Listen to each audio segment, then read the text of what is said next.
Champions লিগে একটা ধুমধুমার রাত্রি কাটানোর পর সকালবেলা উঠে মনটা বেশ খারাপ। ইন্ডিয়া এবং পাকিস্তানের মধ্যে রাজনৈতিক যে টালমাটাল অবস্থা সেটা কিন্তু একটা এক্সট্রিম পর্যায়ে চলে যাচ্ছে এবং আমরা কিন্তু খবর পাচ্ছি যে ইন্ডিয়া পাকিস্তানের মধ্যে একটা সামরিক যুদ্ধের একটা আভাস সেটা কিন্তু খবরে ছড়িয়ে বেরিয়েছে এবং এই নিউজটা কেন খুব ইম্পর্ট্যান্ট, এক তো রাজনৈতিক প্রেক্ষাপটে একটা খুব গুরুত্বপূর্ণ বৈশ্বিক রাজনৈতিক বিষয়, যেখানে অবশ্যই আমরা যুদ্ধের বিরুদ্ধেই আমাদের সবসময় স্ট্যান্ডটা থাকে। তবে যখন দুটো দেশ একে অপরের সঙ্গে এই ধরনের একটা সামরিক যুদ্ধে লিপ্ত হয়ে যায় তখন কিন্তু টেনশনটা খুব বেশি হয় এবং আমাদের পার্শ্ববর্তী দেশ বলে টেনশনটা আরও একটু বেশি। এই মুহূর্তে যদি স্পোর্টসের দিক থেকে চিন্তা করি, বাংলাদেশ কিন্তু পাকিস্তান সফরে যাওয়ার কথা। মে মাসের 25 তারিখ থেকে বাংলাদেশ এবং পাকিস্তানের মধ্যে 5 ম্যাচের T20 সিরিজ হওয়ার কথা ছিল। ফয়সালাবাদে এবং লাহোরে সেই ম্যাচগুলো অনুষ্ঠিত হওয়ার কথা এবং তার আগে এই মুহূর্তে এখন পাকিস্তানেও কিন্তু একটা বড় ক্রিকেটিং ইভেন্ট চলছে, পাকিস্তান সুপার লিগ PSL। সেখানেও বাংলাদেশের দুজন ক্রিকেটার নাহিদ রানা এবং রিশাদ হোসেন তারাও রয়েছেন। টেনশনটা তো একটু থাকেই এবং একটু না, বেশ ভালো রকমেরই টেনশন আমাদের থাকে। তো এখন ব্যাপারটা এমন জায়গায় গড়াচ্ছে, আসলে এই ধরনের পরিস্থিতি যখন শুরু হয়ে যায় তখন কিন্তু অনেক কিছুই অনিশ্চিত হয়ে যায়।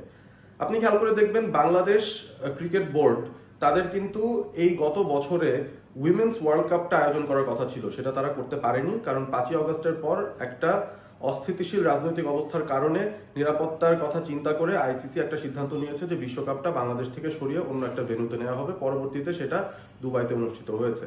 তবে একটা বিষয় বোঝা যাচ্ছে আসলে যে এই পরিবর্তিত প্রেক্ষাপটের পর ইনিশিয়ালি যেই ললেসনেসটা থাকে বা একটা সিকিউরিটি কনসার্ন থাকে, সেই জায়গা থেকে অবশ্যই সবচাইতে নিরাপদ পদক্ষেপটাই নেওয়া উচিত। সেই কাজটাই করেছিল ICC সেই সময়টায়।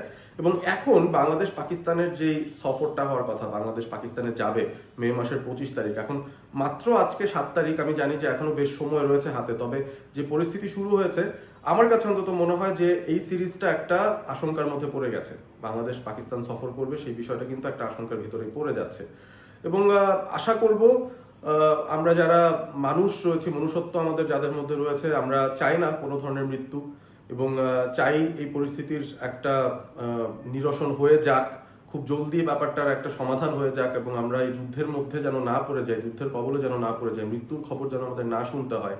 এবং এরই সাথে বাংলাদেশের ক্রিকেটারদের নিরাপত্তার খাতিরে আমার কাছে মনে হয় BCB একটা বড়সড় পদক্ষেপই হয়তো নেবে।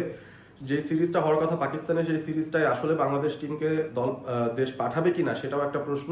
এবং সেই সাথে এই মুহূর্তে যে দুজন বাংলাদেশি ক্রিকেটার PSL অবস্থান করছেন খেলার জন্য, তাদেরকেও কিন্তু ফিরিয়ে আনার একটা চিন্তা ভাবনা করতে পারে বাংলাদেশ ক্রিকেট বোর্ড, যদি নিরাপত্তার পরিস্থিতিটা তারা খুব ভালোভাবে মনিটর করে বুঝতে পারে যে কোনো সংকট বা সম্ভাবনা রয়েছে একটা বিপদ ঘটার। তো দেখা যাক শেষ পর্যন্ত ব্যাপারটা কি হয়। বেশ এক্সাইটেড ছিলাম আমরা সবাই, নিশ্চয়ই বাংলাদেশ তাদের T20 ওয়ার্ল্ড কাপের আগে যে প্রস্তুতিগুলো নেওয়ার কথা সেটা নিতে যাবে। তবে এখন যে পরিস্থিতি হয়েছে এটা আসলে আমাদের কন্ট্রোলের বাইরে, এবং কন্ট্রোলের বাইরে যখন সিদ্ধান্তটা নিতে হয় তখন সবচেয়ে নিরাপদ পদক্ষেপটাই নিতে হয়। এবং আমার কাছে মনে হচ্ছে যে হুট করেই আজকে সকালের এই খবরটা পাওয়ার সাথে সাথেই বেশ সংকটে পড়ে গেছে বাংলাদেশের এই পাকিস্তান সফরটা।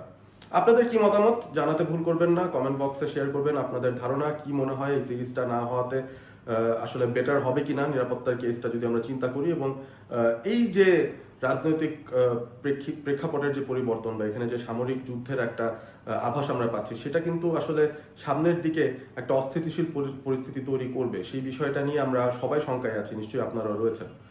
অলস্পোর্ট ABPর সাথে থাকার জন্য ধন্যবাদ। সাবস্ক্রাইব করুন অলস্পোর্ট ABP ইউটিউব চ্যানেল এবং সেই সাথে ফেসবুকে অলস্পোর্ট ABP পেজটা আপনারা ফলো করতে পারেন। ভালো থাকবেন সবাই।